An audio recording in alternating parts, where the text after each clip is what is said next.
राज्यसभा के उपसभापति और जेडीयू के राज्यसभा सांसद हरिवंश नारायण सिंह नए संसद भवन के उद्घाटन में प्रधानमंत्री नरेंद्र मोदी के साथ कल मंच पर दिखे और उन्होंने नए संसद भवन के परिकल्पना की प्रशंसा की। और हमारे साथ मौजूद हैं जेडीयू के मुख्य प्रवक्ता नीरज कुमार जी। नीरज जी, हरिवंश जी आपकी पार्टी के हैं। नीतीश जी ने उनको 2 बार राज्यसभा सांसद बनाया और नीतीश जी विरोध कर रहे थे संसद भवन के उद्घाटन का और ऑल पार्टी सभी पार्टियों के साथ थे। विपक्षी पार्टियों ने बॉयकॉट किया, लेकिन हरिवंश बाबू साथ दिखे, मतलब समर्थन में दिखे। तो इसका क्या मतलब निकाला जाए? जनता दल-यू ने उच्च सदन भेजा और जो पत्रकारिता जगत के एक महत्वपूर्ण हस्ताक्षर और पार्टी के प्रशिक्षण शिविर में गांधी, नेहरू, लोहिया, जयप्रकाश की विचारधारा पर चलने वाली पार्टी जनता दल-यू को और माननीय नीतीश कुमार जी को राजनीति की भीड़ में एक अलग व्यक्तित्व के रूप में रेखांकित करने वाले जिस समारोह में गए, उस समारोह का पार्टी ने बहिष्कार किया।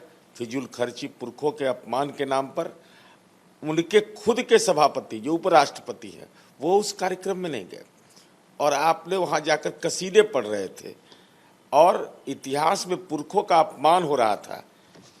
ये पुरखे हमारे हैं, इनको नहीं, इनको एक तस्वीर पहले की तस्वीर और आज की ये तस्वीर, इस तस्वीर में भी नजर नहीं आ रहे हैं, ना महामहिम राष्ट्रपति, ना उपराष्ट्रपति और न खुद आप। तो आपने पद के लिए जमीर बेच दिया। ये तो बौद्धिकता की जमीर बेच दी, भी लोकनायक की धरती पर पैदा लेकर, लोकनायक जयप्रकाश नारायण की धरती पर पैदा लेकर और लोकतंत्र की आवाज़। और आपकी दर्जनों नहीं सैकड़ों किताबें हैं जिनमें इन पुरखों का सम्मान किया गया है।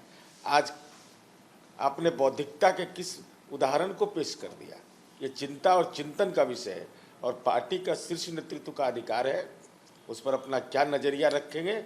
मुझे लगा कि इन्होंने बौद्धिकता के नाम पर राजनीति में कलंक की गाथा लिख दी। तो हरिवंश बाबू पर क्या कोई कार्रवाई करेगी पार्टी? क्योंकि अभी भी राज्यसभा सांसद जो हैं वो जेडीयू के तरफ से हैं। नहीं, बिल्कुल राज्यसभा के सांसद हैं और राज्यसभा के उपसभापति भी हैं और पार्टी के कार्यक्रम से भी लगातार अलग रह रहे हैं। तो ऐसी स्थिति में यह मेरे अधिकार क्षेत्र में नहीं है प्रदेश पार्टी का, वो तो राष्ट्रीय पार्टी तय करेगी क्या होगा नहीं होगा। लेकिन जो उदाहरण उन्होंने पेश किया है वो एक शुभ संकेत नहीं है। तो आप एक पार्टी के कार्यकर्ता होने के नाते क्या पार्टी के शीर्ष नेतृत्व से मांग करते हैं कि उनको अविलंब उन पर कोई कार्रवाई की जाए? बिल्कुल, हमने सार्वजनिक रूप से अपनी राय व्यक्त की और हमारी उम्मीद है कि पार्टी ने हमारी राय को हमेशा संज्ञान में लिया है। हमारी व्यक्त किया राय नहीं, हमने राय व्यक्त किया कि इन्होंने जो कृत्य किया है, जो लोकतंत्र की कलंक गाथा लिखी जा रही थी उसके प्रथम हस्ताक्षर इन्होंने भी किया है। तो ये तो निश्चित रूप से बड़ा गुनाह किया है इन्होंने। अब ऐसी स्थिति में पार्टी का शीर्ष नेतृत्व ही तय करेगा। ये तो अभी राज्यसभा, क्या आप किसी चाहत में उधर गए हैं या नीतीश जी जो बीजेपी से अलग हो गए उसके खिलाफ ये गए हैं? इनकी राजनीतिक मंशा क्या है? इनकी राजनीतिक मंशा सीधे है कि पद के लिए बौद्धिकता का प्रयोग करो, गांधी, नेहरू, लोहिया, जयप्रकाश का नाम लो और जब लगे कि सुविधाजनक स्थिति नहीं है तो तमाम मूल्यों को तिलांजलि देकर करके अपनी जमीर को बेच डालो। सभापति बने रहने के लिए इन्होंने ऐसा किया? बिल्कुल साफ है एकदम। उपसभापति का पद बरकरार रहे, सभापति का मान मर्दन होते रहे, लेकिन हमारा पद आरक्षित रहे। तो इन पर कार्रवाई की अपेक्षा रखते हैं आप? बिल्कुल हमारी उम्मीद तरह की कार्रवाई चाहते हैं? जो भी सक्षम कार्रवाई एक साधारण कार्यकर्ता के दिलो दिमाग पर लगा कि हमारे पुरखों का अपमान हुआ है और जिस दल ने राज्यसभा भेज दिया उस दल के शीर्ष नेतृत्व के बात को दरकिनार कर उस कार्यक्रम में भाग लेना, प्रोटोकॉल के विपरीत भाग लेना, पुरखे का अपमान हो रहा हो तब पर भी नीतीश जी से बात भी नहीं किया इस मसले पर? नहीं, हमको नहीं लगता है कि इन्होंने कोई बातचीत, ये बातचीत करते तो यह नतीजा नहीं आता। हमारे वशिष्ठ नारायण सिंह हमारे राज्यसभा के सांसद हैं, रामनाथ ठाकुर जैसे लोग हैं जो जननायक कर्पूरी ठाकुर के सुपुत्र हैं, कोई नहीं गया, ये अकेले गए।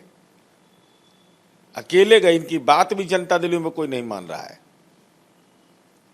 नीतीश नीतीश कुमार ने तो यहाँ तक कि कई पार्टियों से समर्थन मांगा था इनके उपसभापति बनाने के लिए। मुझे याद है नवीन पटनायक बिजू जनता दल के नेता को फोन किया।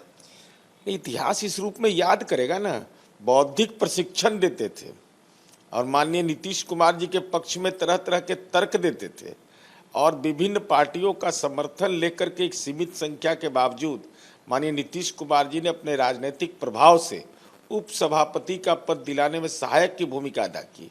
और आज स्थिति यह हो गई कि माननीय नीतीश कुमार जी की राय और पार्टी की राय से इतर जब अपने सभापति का अपना सम्मान नहीं कर रहे हैं तो पार्टी का सम्मान करेंगे।